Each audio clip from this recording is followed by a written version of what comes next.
IVM. Dear listeners, this week I would like to rebroadcast and share what I think is one of the most important episodes we've recorded on the Pragati Podcast on international issues. Back in September 2018, Ameya Naik sat down with me to explain what's been happening in Syria with an endlessly violent civil war that's been raging to this date. We talked about how peaceful protests in Syria almost a decade ago led to a brutal crackdown by the state, and then there was the rise of violent separatist forces and eventually a full-blown civil war. The human cost of this is not yet fully known, with hundreds of thousands of deaths and millions of displaced refugees. As the conflict heats up again in October 2019, it's time we listen to this episode again.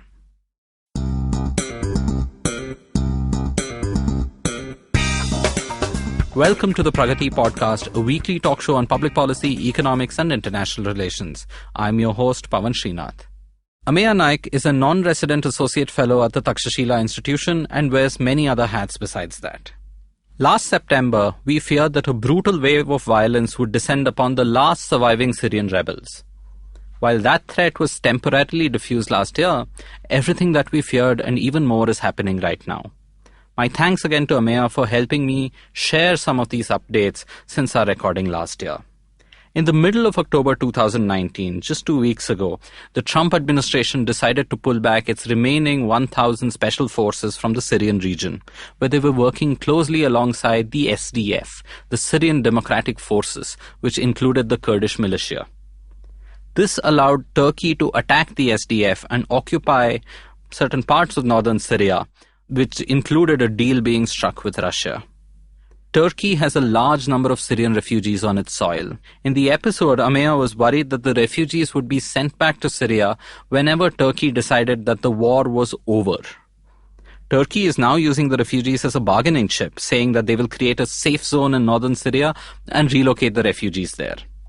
But Turkey's Erdogan has also taken a leaf from Colonel Gaddafi's book and threatened the European Union that if anyone places sanctions or does not support the new offensive on the Kurds in Syria, Turkey will start allowing refugees to pass through into Europe. Gaddafi, by the way, used to tell the European leaders that Libya was what stood between them and, I quote, a black wave of migrants from Africa. Erdogan is using the same tactic to exert silence even as Turkish forces commit war crimes and crimes against humanity, killing civilian Kurdish leaders, including in at least one case, an ISIS-style execution. Meanwhile, we are also seeing massive anti-government protests and demonstrations across Iraq, and we don't know if a space is being created again for ISIS, also known as Daesh, to come together again and start occupying territory. Any number of things can happen in the coming months. I encourage you to come back and listen to these remarks again at the end of the episode so that you can see these developments in the context painted by Ameya. We also have a few new links in the description for you to learn more. With that, let's take a short break and get back to the Pragati episode from September 2018. Hey everybody, welcome to another awesome week on the IVM Podcast Network. If you are not following us on social media, please make sure you do. And why aren't you following us? I've been asking you for almost a year now to follow us. Please do follow us. One of the things that I do ask you guys to do every so often is if you hear something you like, take a screenshot, tag us on social media. As I mentioned, we're IVM Podcast on Twitter, Facebook, and Instagram. So this week our Tamil podcast, Ponnai Selvan, is going to complete 100 episodes this Wednesday. Make sure you tune in for that. On Cyrus Says, Cyrus is joined by Roshan Netalkar. Cyrus and Roshan discuss the eco-friendly music concert that Roshan is putting together. Also check out last week's Cock and Bull. Raj Kaushal, an old friend of mine, was on that episode, and we had a really interesting conversation that spanned all kinds of different subjects. On Advertising is Dead, Varun Dagirala is joined by an old friend and head of agency partnerships and creative services at Google India, Aditya Swami. They talk about the evolving marketer in today's time. On Football Should Ball, hosts Gaurav, Karthik and Siva round up the weekend's fixtures, most notably Liverpool versus Tottenham. On Golgappa with Trupti Khamkar, Trupti is joined by Mandar Bhide, a stand-up comic who talks to her about the business of content and some fun experiences doing shows. Speaking of shows, on Mr. and Mrs. Binge Watch, Janice and Anirudh talk about HBO's new teen drama series Euphoria. And on the Geek Fruit podcast, we have a treat for the Breaking Bad fans. Join hosts Jishnu and Tejas as they discuss El Camino, a Breaking Bad movie. Simplified is back again with part 4 of their 150th episode. In this episode, they talk about the implications of Brexit and the transformation of Dubai. Speaking of other countries, on Postcards from Nowhere, Utsav talks about his trip to Turkey with his friends and how you can curate your travel to make them the most fun and memorable experiences. On The Origin of Things, Chuck narrates an interesting story about a Brazilian company that struggled its way through World War II and the Great Depression. On IVM Likes, IVM staffers Jude, Ritika and Madhuri talk about pop culture that moved them and made them more empathetic as people. They also recommend some really cool things that you can check out. And with that, let's get you on with your show. Welcome back to the Syria episode on the Pragati Podcast. Ameya, welcome back to the show. Can you give us a backgrounder on the conflict ongoing in Syria? Hi, Pavan. So, we're dealing with quite the somber topic today. It is one I've been following. You know, when we talked about North Korea and Iran, there's still a little bit of Dr. Strangelove. Nuclear theater is so absurd that it's funny, but it's almost impossible to find humor in what's happening in Syria. So, let's deal with it as it is. So, in the absence of satire or nightmare humor, we'll have to settle for just capsule history.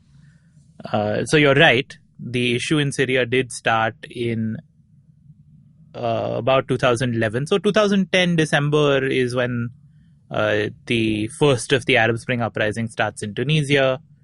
2011 Jan is the Tahrir Square protest in Egypt. Mubarak's government in Egypt falls the next month. Protests start in Libya that eventually lead to civil war there. So these are all popular, quasi-spontaneous protests from a wide range of civilians, which are sort of standing up to fairly dictatorial long-term governments, right? By and large. Correct. Each of these. Tunisia, Ben Ali, Mubarak in Egypt, Gaddafi in Libya.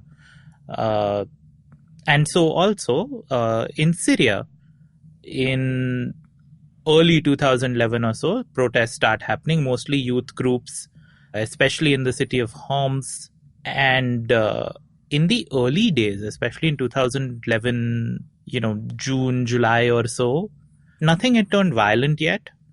And it was a time for optimism, really, because Egypt had this sort of result. Tunisia had this sort of result. And this was student groups, the Syrian middle class, large sections of society who were engaged in these protests, right? Yeah, it was quite broad-based, still very much youth-led, especially early in 2011. But then what started happening was that government officials and military officers started defecting. Okay. Right? Which is pretty significant. Like if you're doing nonviolent resistance, one of your goals and one of your markers of success is that you have been able to get members of the regime, officials to defect. That was happening actually fairly early in Syria. I think either the Syrian ambassador to the US or the Syrian ambassador to the UN had a very high profile resignation, became like the foreign minister of the government in exile, or the rebel government as it were. And, even later in 2011, it starts turning violent. The Syrian regime starts cracking down. But before we get to the crackdown, let's just keep in mind that, as you said, the reason people were protesting was because they were living in a dictatorship. Right? So Hafez al-Assad became the president of Syria in 1971. He'd been involved in some capacity in the government since the early 1960s when there was a Ba'athist coup. Once he took power in 1971, he consolidated. 2011 was 40 years of Assad family presidents, right?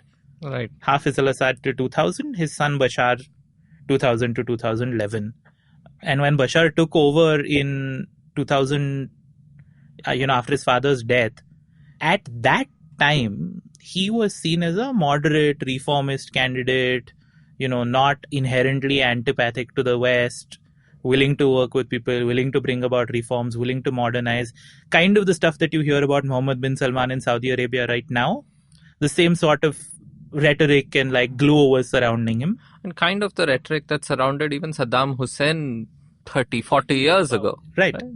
And in every case, what's missing from those descriptions is that they are running a repressive state that was designed to keep themselves personally in power. And that were horribly undemocratic. Completely undemocratic. And so, it's not a surprise that protests broke out. One of my classmates actually tells this story, right? So her family escaped from Syria, or some of her family, including her, escaped from Syria fairly early, about 2012. Okay. And she tells this story about how, They were out to dinner for her younger brother's birthday or a celebration or something. And so, as adults will, somebody there turned to her brother, who's still a child at the time, and says, "And what do you want to be when you grow up?" And the child very innocently says, "I want to be the president." And there is a hush that comes over the table. People are looking around to see, has anybody heard? There's a tangible fear that comes from that response, right? And I think that story really speaks to the extent to which the Assad family had just this iron control over Syria and Syrian government. Assad ran unopposed in every election as such, right? And so, of course, he won. He was elected back, if you want to give any credence to those elections. That's theatre. Absolutely. And so, from late 2011, the regime starts cracking down. They first start attacking and arresting protesters. Once a protester is arrested, 8 times out of 10, 9 times out of 10, they are never heard from again, right? And we now have reports coming out from prisons that tell us that they experienced some truly horrific forms of torture while there. But in any event, even in 2011, they're being disappeared. The Free Syrian Army, among other smaller groups, starts fighting back. And that's your first sort of Syrian Civil War conflict that's there, right? Is between the Syrian government and whoever is supporting them, and then the rebels and whoever is supporting them. So where does the Islamic State feature in all this? Are they a part of the rebels? Are they an offshoot? Or is that happening something more in Iraq and then it sort of spills over to Syria? Mostly the third. So some form of the group of people or militants that is today the Islamic State, that is today Daesh, is in existence since 1999 or 2000. They're not particularly a threat to, certainly not to the Saddam regime. They're not immediately a threat to the post-Iraq war US-supported Iraqi government either. But then a couple of things happen.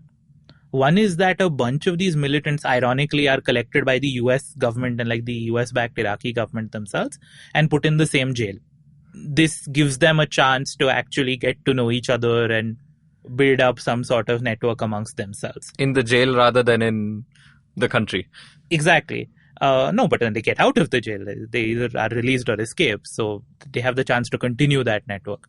Second thing that happens is that the US government insists that Iraq should follow a de-Ba'athification policy, right? So anybody affiliated with the Ba'ath party at a certain level of seniority or higher is cut out of the Iraqi administration, right? It's supposed to be part of like making a fresh start. But the problem is, again, it was a dictatorship. All local authorities were Ba'ath party members. And so there's a whole bunch of like military people, administrators who, no doubt they were complicit in the Saddam regime, but they were also basically the people who administered the local area, and now they're out of a job and they're very disgruntled. And so there's this new wave of support for this sort of militancy. And between these two things, by 2014, Daesh just erupts in Iraq. And they take, substantial amounts of territory.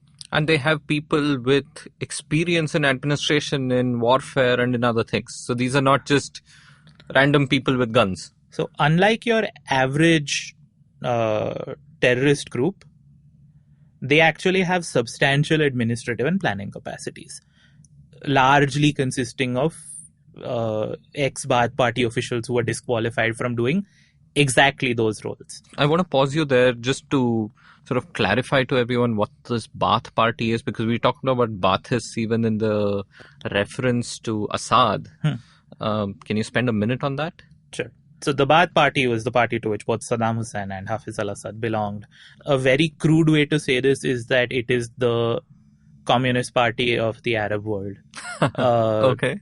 In that they are like the aggressively secular, anti-religious, again, power centralizing. In theory, like modernist, big state party. But when Saddam was facing defeat in the first Arab War, he took down the flag of Iraq and in hand wrote on it the slogan, Ilaha illallah, right? So very quickly reversed when he needed to garner religious support to support his war. So whatever their principles, beyond a point, they became the parties of Saddam and the party of Hafiz and then Bashar al-Assad. Okay. So coming back, the Islamic State is something, so therefore, that exploded in Iraq and was opportunistic in occupying parts of Syria and sort of taking on the Syrian government in Syria as well? Yeah, they were basically taking advantage of the chaos that was around them, right? The fact that there was a weak government in Iraq and a contested government and a war going on in Syria. If memory serves right, in Syria, most of the territory they took over was originally rebel-held, not so much government forces held. But they were able to take over a substantial amount of territory on both sides of the border and hold it for like a couple of years to 3 years. By now, by like early 2018, they have again been beaten back to one or two very small areas, mostly on the Syrian side of the border. Now that Mosul has also been retaken in Iraq, they're almost driven out of Iraq. Remains to be seen what exactly they will do next. But for a while you had like a major multi-party conflict between Daesh and the governments of Iraq and Syria and rebel forces and US forces attacking Daesh and other regional actors occasionally taking shots at them as well. Right. And we'll sort of get to the legality, the international law context of this a little later, but the Syrian rebels, who were not the IS, were backed by the West in terms of armaments and funding and so on, right? So was the West sort of either implicitly or explicitly supporting this as a freedom movement of some sort? This gets complex, right? I'm not sure that it was ever stated US policy or like NATO policy or anything to back rebels fighting against the Assad regime to overthrow the Assad regime.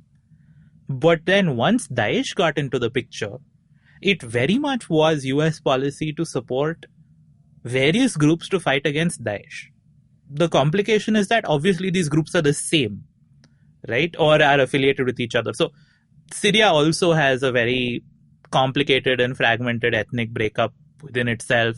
Different groups have different Syrian groups that are operating purely within Syria, still have different internal allegiances, alliances, etc. Right, different ethnicities, different religions in play. There's a complex history. Right? Yeah, ethnicities, religions, sects, so on. Some of the rebel groups that were fighting against the Assad government also aligned with ISIS. Okay. Right? The Free Syrian Army never did.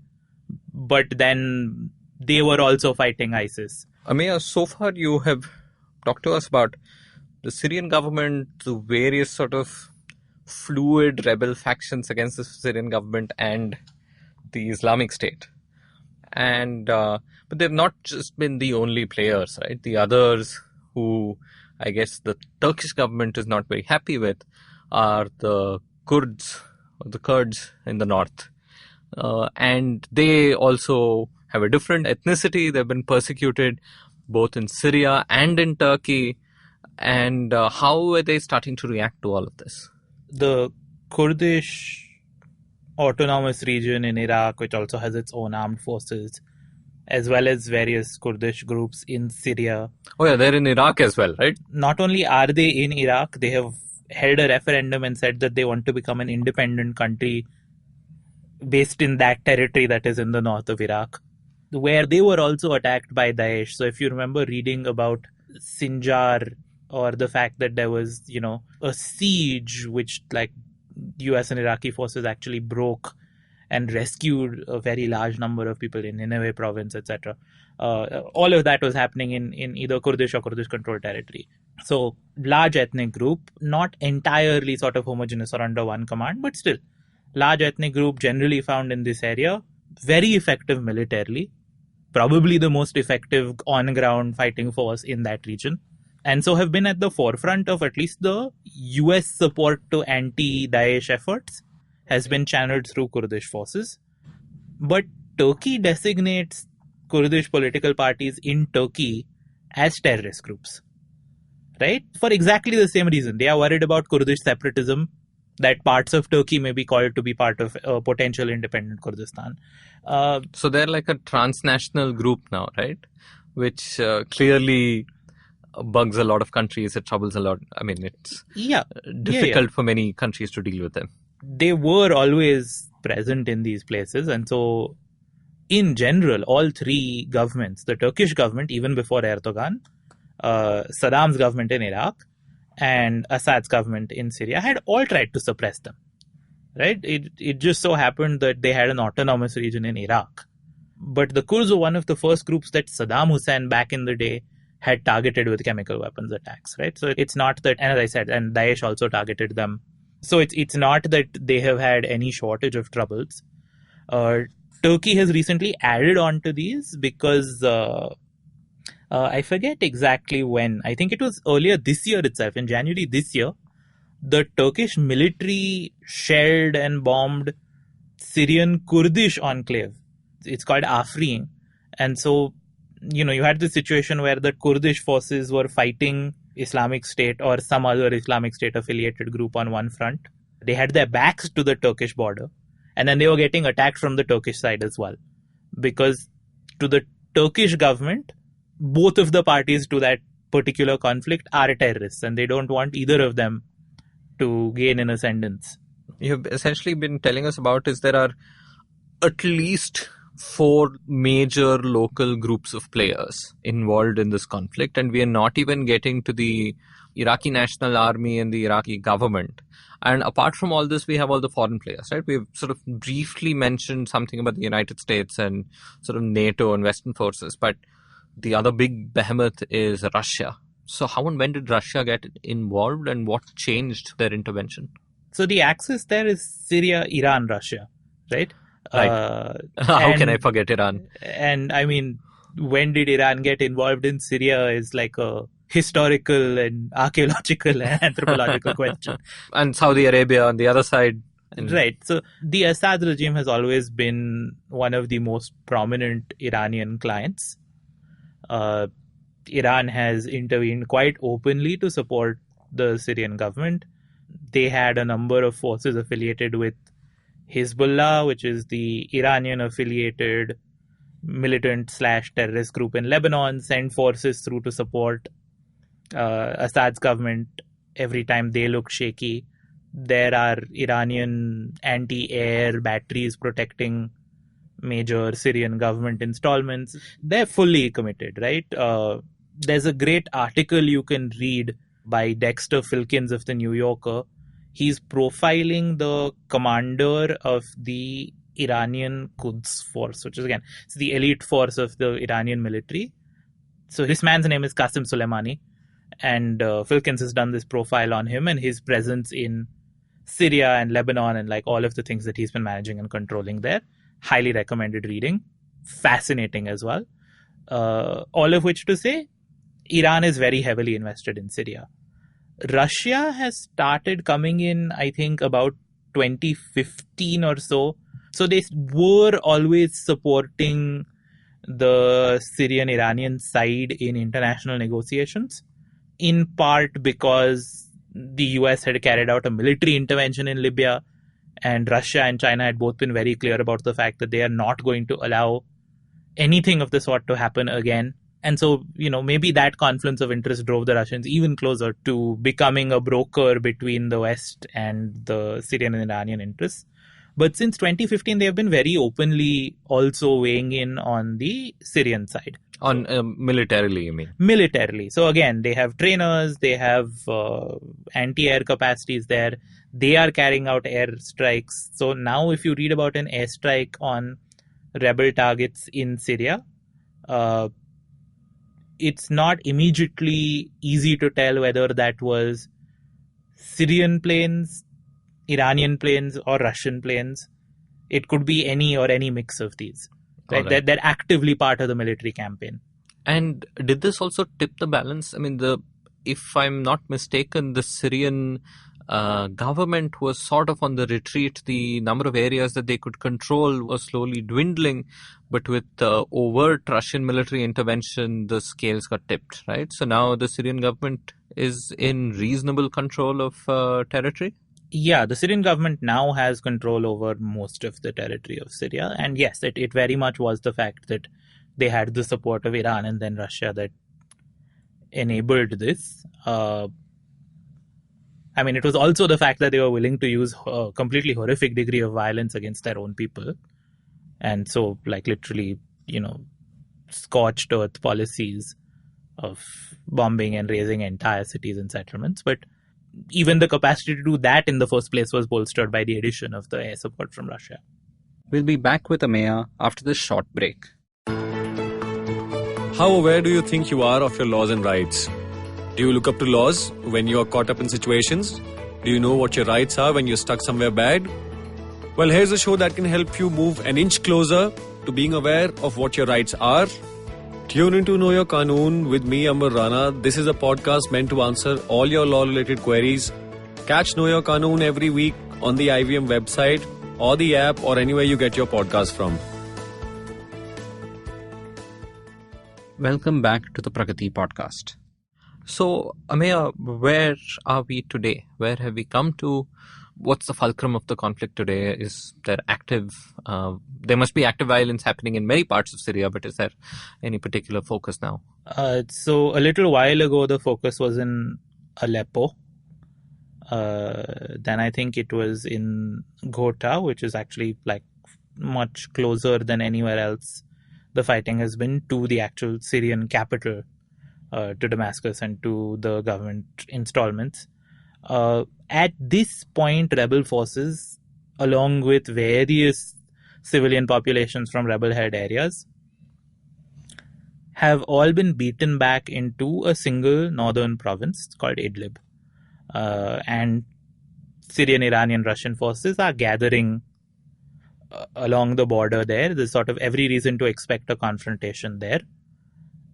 And my worry, and I'm not alone in this, I mean, everyone who's been following this has been saying that the entire military strategy that the Syrian government has been trying to follow is precisely to corral the rebels into one territory, to keep narrowing it.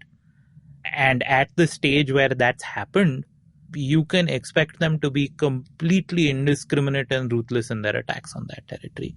And so that's what we're worried is coming for Idlib next, is that Syrian forces will basically launch a massive and indiscriminate level of violence there. Is this also explicitly linked to the use of chemical weapons? Because that's something we've not yet discussed.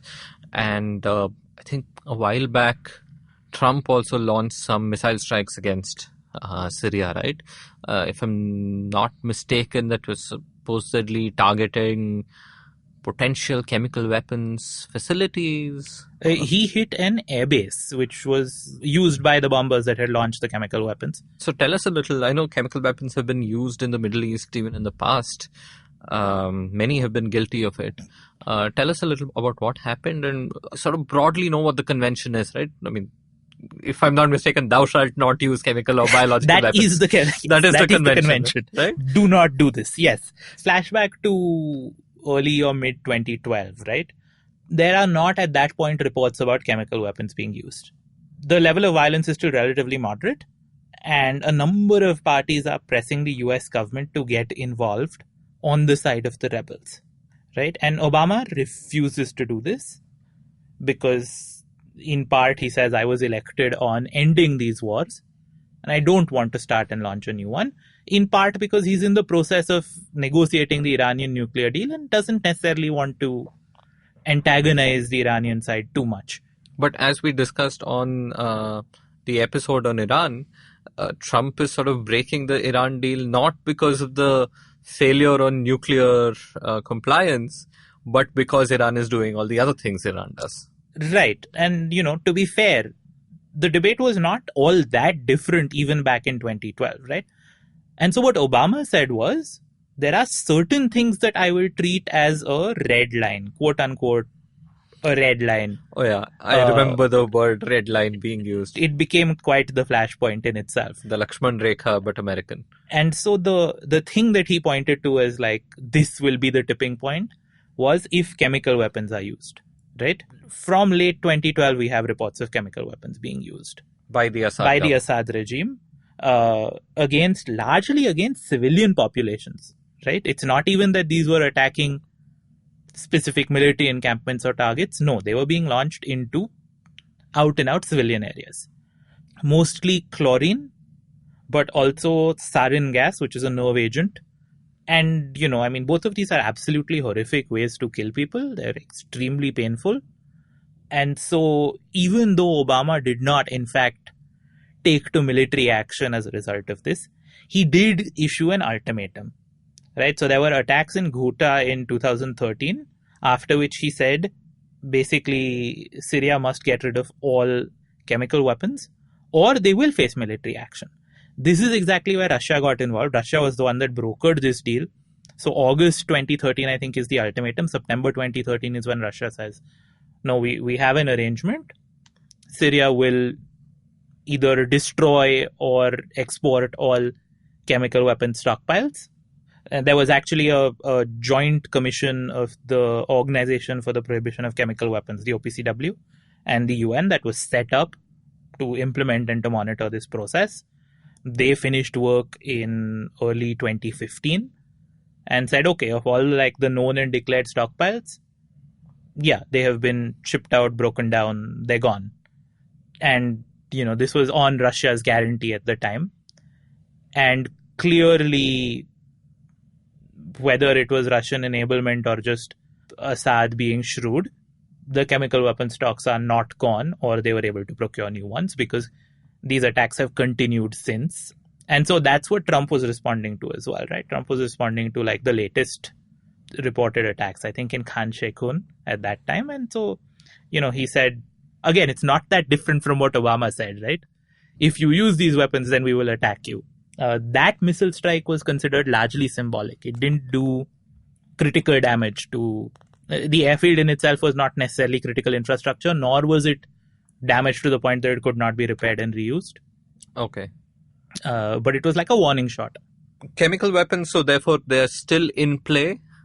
So likely Assad still has stockpiles and might use them. It seems extremely likely. And even without chemical weapons, there's also extreme use of force, right? And sort of indiscriminate use of force. And like you said, they're not even using it against the military, but against civilian populations. Yeah. So, there's a distinction in international law between the circumstances that permit you to legally use force and then the set of things that you legally can or can't do while using force. Right, so the former is the law of recourse to force. It's in Article 2.4 of the UN Charter, 2.4 read with Article 51. Without getting into the details of it, if there is an armed rebel movement on your territory, it is probably lawful for you to use force against them. Right. So at the beginning, Assad, if there was already armed rebel forces, Assad was in the clear in using some amount of force. Yeah, it's debatable the extent to which the rebellion actually was violent before the regime took to violence. Right. And it's a separate question on, you've been a dictatorship for 40 years. Doesn't someone have the right?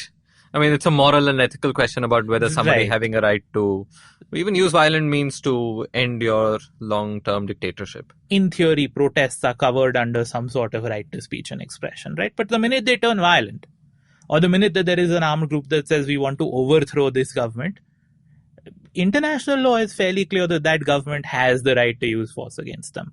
But the right to use force doesn't mean the right to use indiscriminate amounts of force against military and civilian targets alike, right? So there's the second field is international humanitarian law. The source is basically the Geneva Conventions, as well as the additional protocols that deal with internal armed conflict. And this has been, the body of law that is international humanitarian law has been repeatedly and flagrantly violated in, just go from the start, right? So even before we're talking about any armed confrontations, there were what I mentioned, there were disappearances, there was extended detention, with no other process or procedure around it. There are multiple reports of torture, which is just point blank illegal. There is no circumstance under which international law encompasses torture. Right. And this was just the Assad government trying to create an atmosphere of fear and intimidation where they did not want anyone even voicing dissent. Correct. As I said, at this point, this is still when the protests are not, it's still protests. They're not necessarily violent. Right. There were extrajudicial killings both in the streets of protesters as well as people who were arrested. And at some point of time, you enter the phase of armed conflict, right? And sort of the cardinal sin in armed conflict is the deliberate targeting of civilians, right? You are allowed to use force against legitimate military targets. Civilians are not a legitimate military target. Civilians have been targeted from the start by the Assad regime, right? Even without chemical weapons, which are sort of a even more ghastly, even more compounded offense, even without chemical weapons, they were using barrel bombs, which, as the name suggests, is literally like a very crude dispersal explosive, right? So there's no way to say that that is not indiscriminate. The nature of the weapon is indiscriminate. Right. You send shrapnel flying in all directions, and you can't hit a precise area, right? And then they were using them over what was known to be civilian areas. So it's not just that it's indiscriminate, but they were deliberately targeting civilian areas. So again, compounded illegality there. There were attacks on first responders and on medical facilities. This is something that even Russian planes have been blamed for, right? So like there'll be a Syrian Air Force strike using whatever weapons that will cause massive damage.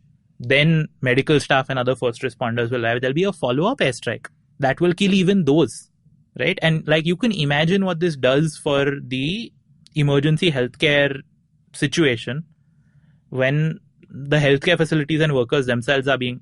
So there were reports out of like Aleppo at the time saying things like, I am the only doctor left alive in the city.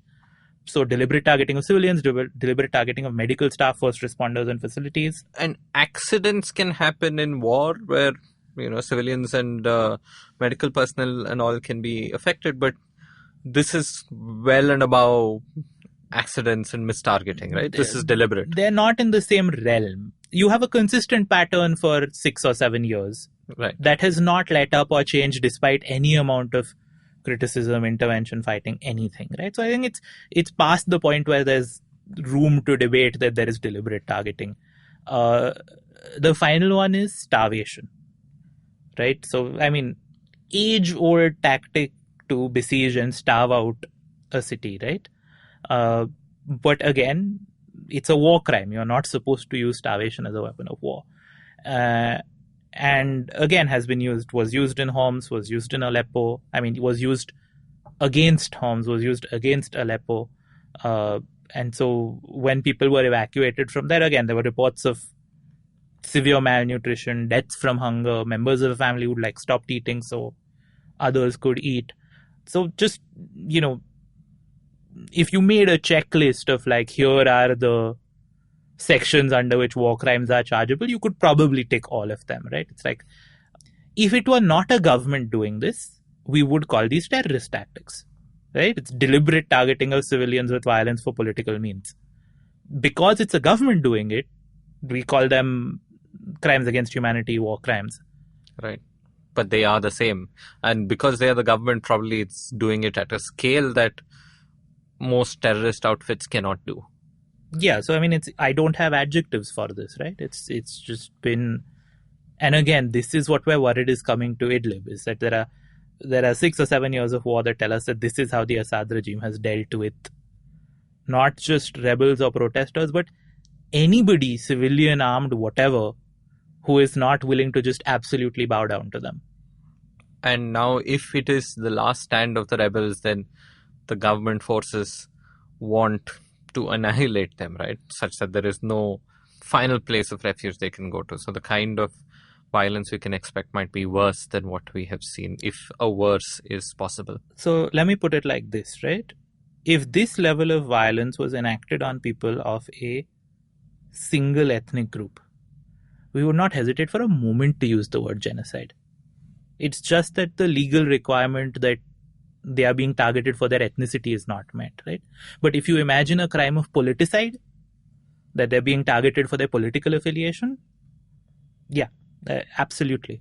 And it's just not a word that we use to elicit horror, unfortunately. And beyond a point, people are just getting numb, right? I mean, there have been questions of Syria. And beyond a point, this level of horror, it's tough for anyone to sort of digest day in and day out unless you're living it. And it's unfortunate that so many of us have sort of disengaged from what's happening in Syria.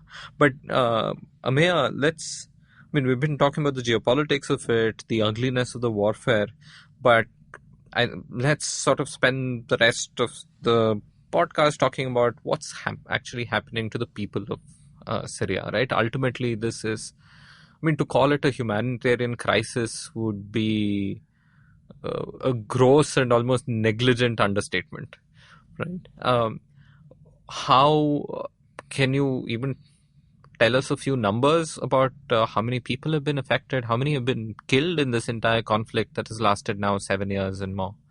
So the population of Syria before this entire sequence of events, about 2010, was 22 million-ish.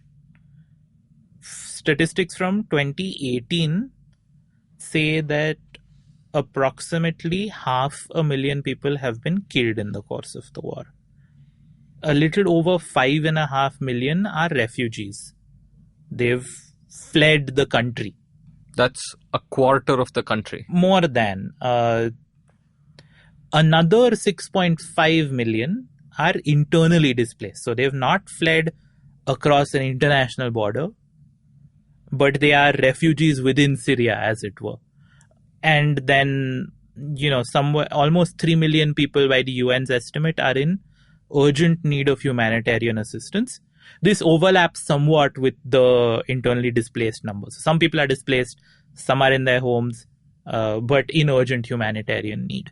And all the people who have left, who managed to leave Syria as refugees, are not necessarily in places of comfort either, right? No, many or are in the opposite.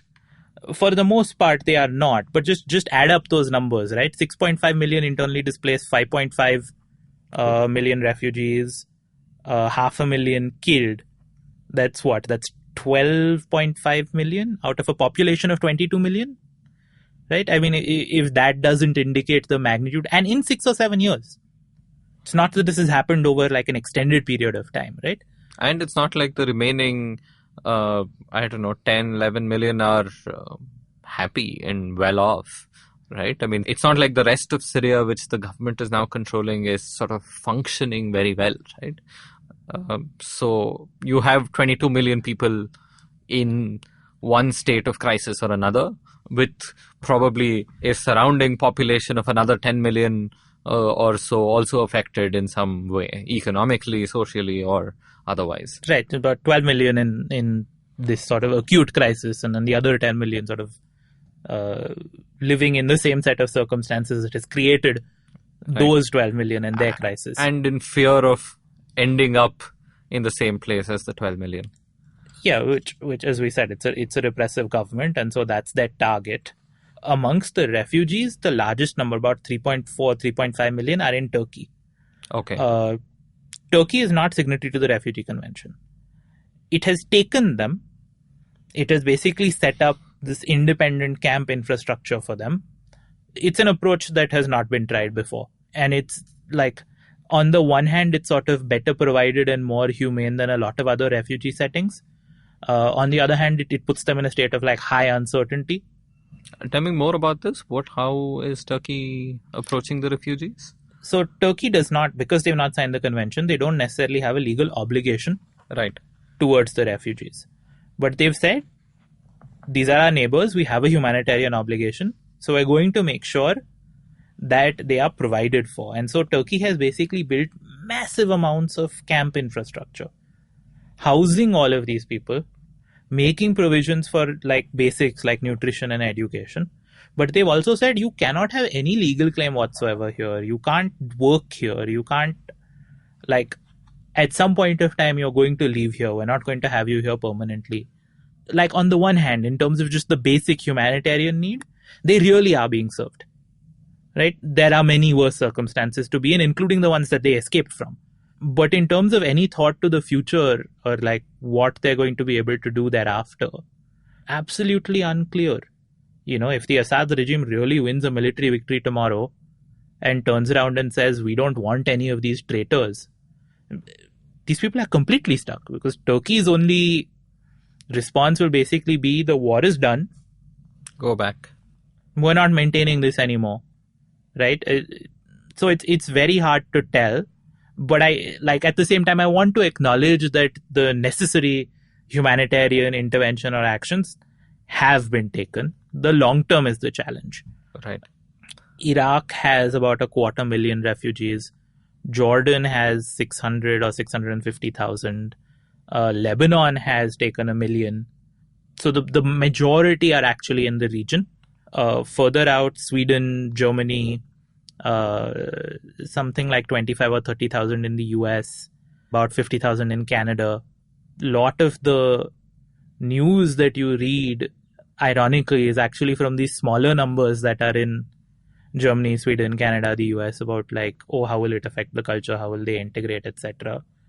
But they are just, less than 10% of the, or so. Yeah, of the 10 entire to refugee. 15%, I think, of the total number of refugees. But of course, given the military situation right now, we also expect the number of refugees to increase. And I noticed that you don't mention Saudi Arabia in this list of places. Because they have not taken any refugees from, certainly not from Syria.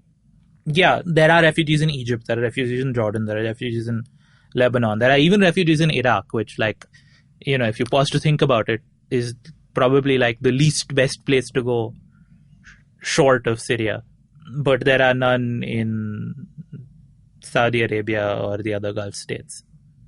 And that's been something that even Germany and the EU have been telling them. It's we live by our obligations, but this is your region, you have the money. And the most prosperous countries in that region, with sufficient resources, with excellent resources to be able to help, have not intervened in a positive manner. Not at all. I mean, it's a truism that refugees are perceived negatively, but this goes beyond perception, right? There's some amount of very deliberate politics here.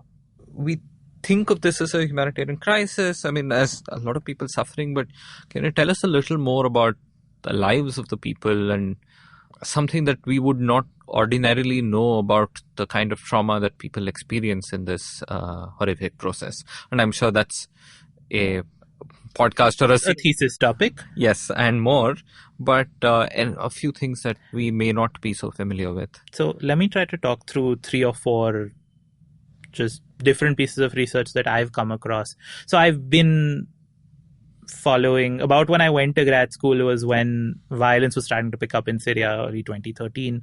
This whole chemical weapons negotiation was happening. I had classmates who were from there. I got to work with negotiators who were working on the crisis, people who were trying to come up with deals or situations for it.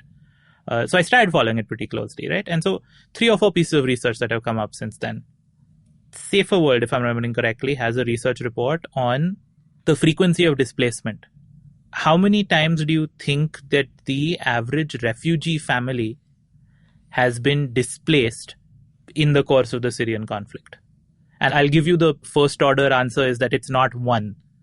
It's not that they immediately escaped the country. That's not at all the norm. A couple of times you go from where you are to maybe a larger area and then maybe something close to the border and then get out.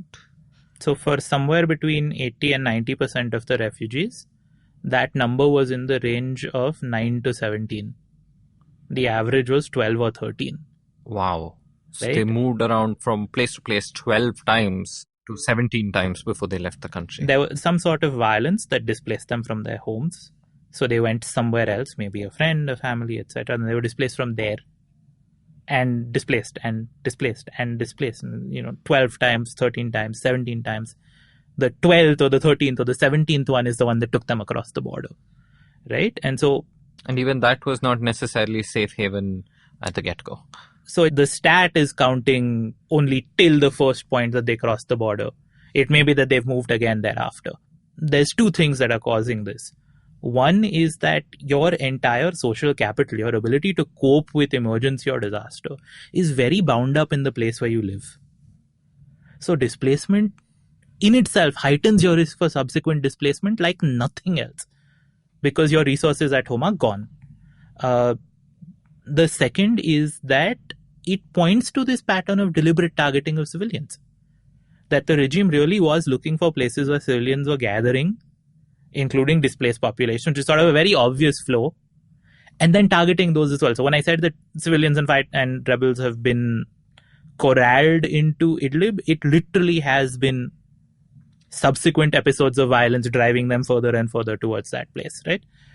So this is one piece on sort of the average number of displacements. It's a lot higher than we think it is. I don't know what is more typical or more conventional, but the idea of holding territory and then gaining control over your own population again seems like the more natural sequence of events in even a slightly more humane context, right? So these are Syrians.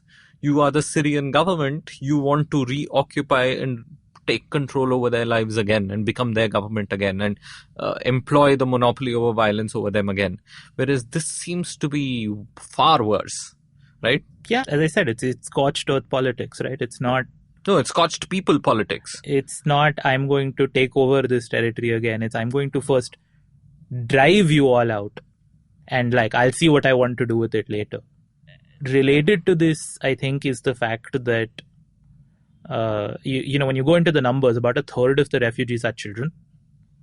And so there's also a lot of research recently pointing to the long-term consequences of childhood trauma. And these children have suffered more traumatic events, both frequency and intensity, in the first 10 years of their lives than most people live in their entire lives. And so, one is displacement is a lot more frequent within a short period of time than we think it is.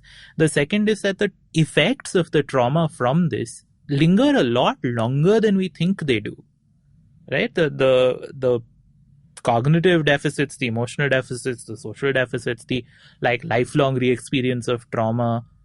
So the book that you may want to read is called The Body Keeps the Score, by Dr. Bessel van der Kolk. Van der Kolk is Vanderkolk, about the intergenerational transmission of trauma. Trauma experienced by the parents is causing genetic and epigenetic changes in the child. And so the child's susceptibility to various stress and anxiety related conditions, both mental and physical, is higher. Right? And this is something that they may pass on to, we don't have the longitudinal data to say, does it go parent, child, grandchild? Right. But potentially they could pass it on to even to. Yeah, even if not by genetics or epigenetics, but by lived experience and nurture, right? So, yeah. So in the sense, the conflict and the effect of the conflict lives on for multiple generations. And can perpetuate conflict apart from just causing harm to that population in general. Yeah, the intensity of this conflict and the fact that it's actually been packed within 6 or 7 years sometimes makes us feel a whole lot has happened in this time. But again, the effect of it is going to linger for literally generations, right? One of my professors says war kills more people than it kills. And this is sort of the very literal demonstration, right? It's something that worries me a lot, that if you look at the sort of the geopolitical and the legal situation that we find ourselves in, right?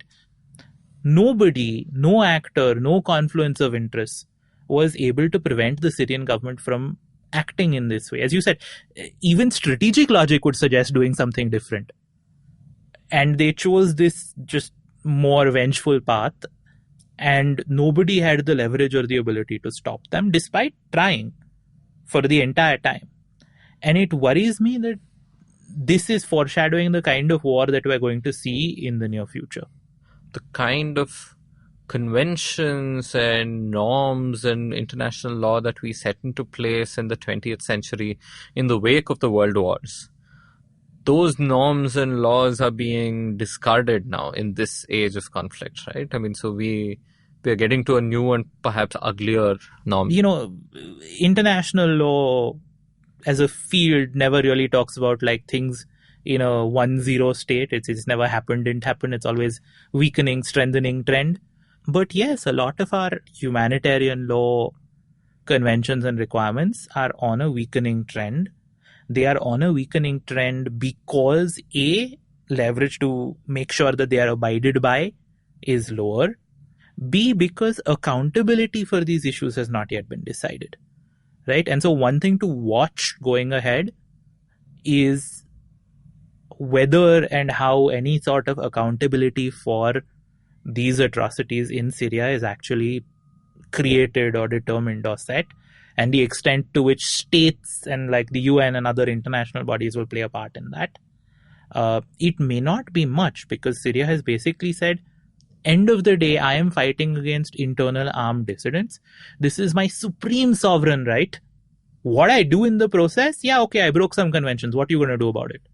Already the trend in armed conflict is towards a greater number of internal conflicts rather than international ones, right? Already the trend is that once it's internal, then you start getting these geopolitical other players coming in. And so long as you have Russia, China, some large power who's notionally got your back, that's enough of a veto, an effective real-world veto to any kind of international intervention to actually get human rights back in place, to get humanity back in place. I mean, yeah, like basic compliance with humanitarian norms back in place. It is.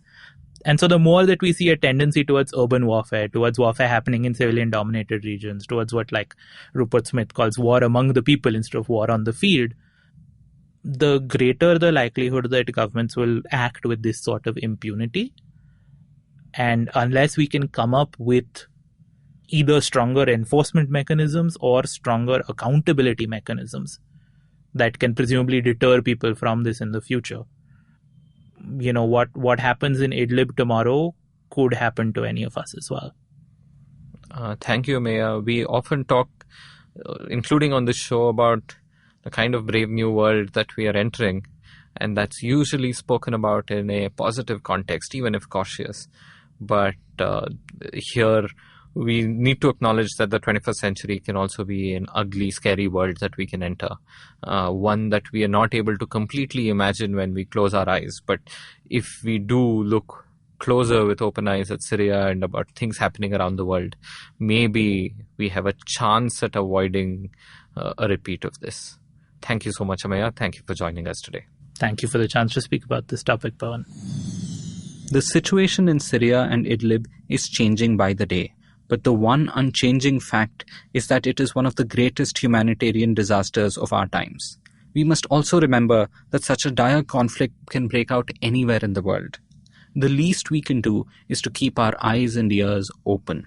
Thank you for staying with us till the end. If you have any questions for Ameya or for us, do write into podcast@thinkpragati.com.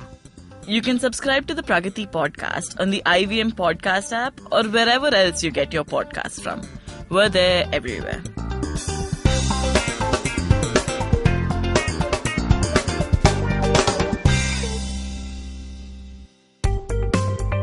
Hi, my name is Anupam Gupta. I'm B50 on Twitter. I am the host of Paisa Vaisa, the show that talks money.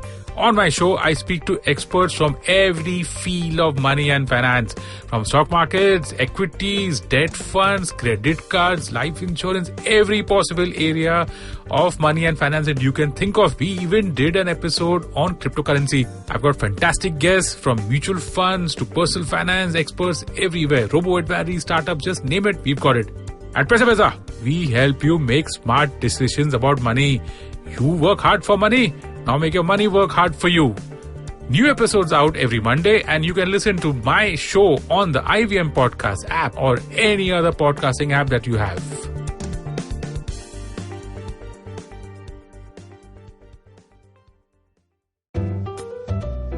Give me a word.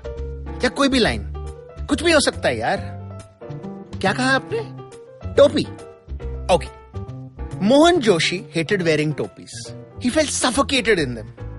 टोपी पहनते ही उसे school की याद आती थी. Where of course he had no choice but to wear a topi. But जिस दिन pass out हुआ, उसी दिन उसने अपनी टोपी का bonfire बना दिया. And since then, he'd never worn a cap or a hat. ना कड़कती धूप में, and not even to बचो from the ठंडी. But from Monday 26th February, Mohan Joshi had to wear a topi all the time. Why? Because if he didn't, everyone around him knew exactly वो क्या सोच रहा था. They knew that he was wondering how the girl in the yellow churidar would look बिना कपड़े के.